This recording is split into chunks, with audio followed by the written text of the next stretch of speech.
Hello बच्चों, सभी को नमस्कार।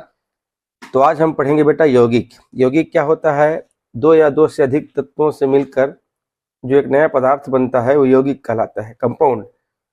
तो आइए हमें कुछ कुछ महत्वपूर्ण यौगिकों के बारे में जानना है। कुछ महत्वपूर्ण यौगिकों के बारे में सीखेंगे आज। तो सबसे इनमें जो पहला महत्वपूर्ण यौगिक है वह यौगिक है भारी जल। भारी जल, इसका सूत्र क्या होता है? D2O। इसका रासायनिक नाम होता है ड्यूटेरियम ऑक्साइड। कहाँ काम आता है? नाभिकीय संयंत्र में मंदक के रूप में इसका प्रयोग करते हैं भारी जल को। सूत्र होता है D2O, ड्यूटेरियम ऑक्साइड, और नाभिकीय संयंत्र में मंदक के रूप में इसका प्रयोग करते हैं। दूसरा महत्वपूर्ण कंपाउंड होता है नाइट्रस ऑक्साइड N2O, अर्थात N2O नाइट्रस ऑक्साइड है। इसे लाफिंग गैस कहते हैं। इस गैस से हम हंसते हैं, ये लाफिंग गैस कहलाता है, हंसी वाला गैस कहलाता है, हास्य गैस कहलाता है नाइट्रस ऑक्साइड N2O। अगला जो है शुष्क बर्फ। शुष्क बर्फ क्या होता है? ठोस कार्बन डाइऑक्साइड को हम शुष्क बर्फ कहते हैं। ठोस कार्बन डाइऑक्साइड को हम शुष्क बर्फ कहते हैं। यह क्या काम आता है? आग बुझाने में इसका उपयोग होता है, टीका को ठंडा रखने में इसका उपयोग होता है, और प्रशीतक में। अगला यौगिक है क्लोरोफार्म। क्लोरोफार्म का उपयोग बेहोशी करने के लिए किया जाता है। क्लोरोफार्म का उपयोग बेहोशी में किया जाता है। क्लोरोफार्म का रासायनिक नाम होता है ट्राइक्लोरोमेथेन। ट्राइक्लोरोमेथेन, इसका सूत्र होता है CaCl3।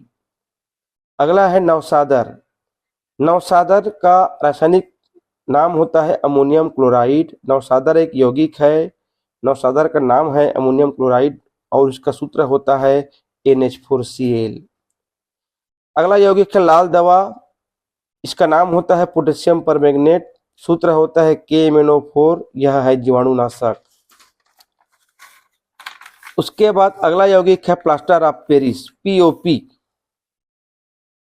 अगला यौगिक है plaster of Paris, POP।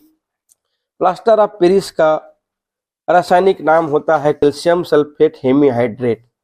Plaster of Paris, POP, इसका रासायनिक नाम है कैल्शियम सल्फेट हेमीहाइड्रेट। इसका सूत्र होता है CaSO4 half H2O। CaSO4 1/2 H2O, calcium sulphate hemihydrate.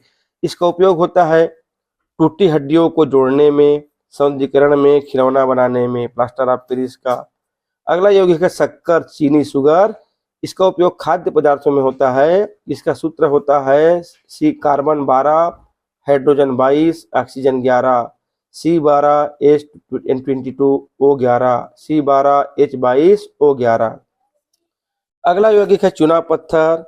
इसे हम चाक कहते हैं या मार्बल कहते हैं। ये कैल्शियम कार्बोनेट होता है। इसका उपयोग भवन निर्माण में होता है।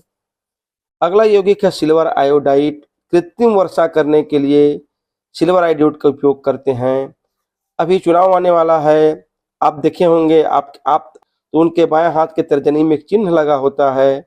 वो चिन्ह लगभग तुरंत नहीं जाता है, हफ्ता भर, एक हफ्ता तक वो चिन्ह रहता है। वो जो चिन्ह रहता है बाएं हाथ की तर्जनी में, वो सिल्वर नाइट्रेट होता है, AgNO3।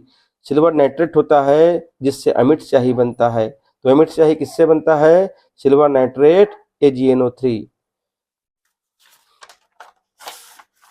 अगला यौगिक है बच्चों फिटकरी या फिटकरी। फिटकरी का रासायनिक नाम होता है पोटास एलम। फिटकरी का रासायनिक नाम होता है पोटास एलम। यह जीवाणुनाशक है और जल को शुद्ध करता है। इसका सूत्र होता है K2SO4 Al2SO3 × 24 H2O।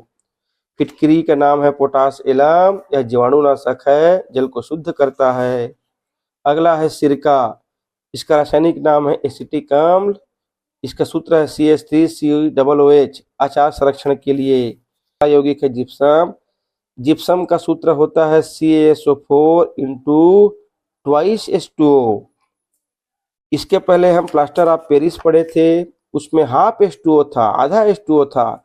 यहाँ पर देखिए 2 H2O है। तो जब ये डबल होता है तो जिप्सम बनेगा, और जब ये हाफ होता है तो प्लास्टर ऑफ पेरिस बनेगा। इसका नाम होता है, जिप्सम का रासायनिक नाम है calcium sulphate dihydrate. Calcium sulphate dihydrate. Cement उद्योग में जिप्सम काम आता है। अगला यौगिक है जिंक फास्फाइड। ये चूहों के विष के रूप में इसका काम आता है। चूहा विषय ये जिंक फास्फाइड चूहा विषय। अगला है नीला थोथा, जिसे हम कॉपर सल्फेट कहते हैं। अब प्राकृतिक गैस पढ़ते हैं। प्राकृतिक गैस क्या होता है? जितने भी जीवाश्म ईंधन हैं, उन जीवाश्म ईंधनों में सबसे स्वच्छ प्राकृतिक गैस होता है। प्राकृतिक गैस हमको पेट्रोलियम के कुओं से प्राप्त होता है।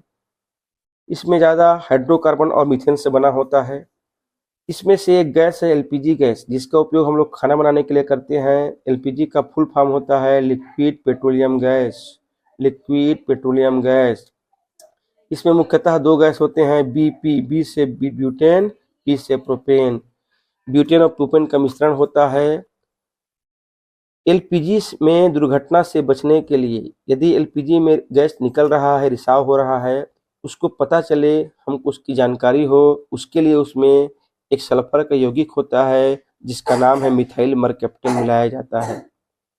एलपीजी गैस दो गैसों का मुख्यतः मिश्रण है, ब्यूटेन और प्रोपेन। उसमें यदि एलपीजी गैस में रिसाव हो रहा है, हम उसके पता चले, इसलिए उसमें जानकारी के लिए, दुर्घटना से बचाव के लिए सल्फर की यौगिक मिथाइल मरकैप्टन मिलाया जाता है। गोबर गैस, जिसे हम बायोगैस कहते हैं, मीथेन गैस होता है। गोबर गैस बायोगैस कहते हैं, मीथेन गैस होता है। अगला है जल गैस या वाटर गैस। यह कार्बन मोनोऑक्साइड और हाइड्रोजन से मिलकर बना होता है जल गैस। जल गैस किससे किससे? कार्बन मोनोऑक्साइड और हाइड्रोजन से। जल गैस कार्बन और हाइड्रोजन, जल गैस कार्बन मोनोऑक्साइड और hydrogen. Producer gas carbon monoxide और नाइट्रोजन। याद रहे, जल गैस कार्बन मोनोऑक्साइड और H2 से मिलकर हाइड्रोजन से मिलकर बना होता है। अब प्रोड्यूसर गैस कार्बन मोनोऑक्साइड और नाइट्रोजन से मिलकर बना होता है। जब हम पेट्रोल में अल्कोहल मिलाते हैं, वो पावर अल्कोहल बन जाता है। अगला है धातुओं का राजा, सोना को कहते हैं। धातुओं का राजा, किंग ऑफ मेटल्स, सोना को कहते हैं। पृथ्वी के केंद्र में निकिल तत्व की अधिकता है। सोडियम को मिट्टी के तेल में रखते हैं। उत्कृष्ट धातु है सोना, चांदी, प्लेटिनम, मरकरी। विद्युत चालकता सबसे सर्वोत्तम चालक है चांदी और तांबा। कोबाल्ट का समस्थानिक को कैंसर के इलाज के रूप में यूज करते हैं। यूरेनियम को आशा धातु कहते हैं और पारा को क्विकसिल्वर कहते हैं। Thank you.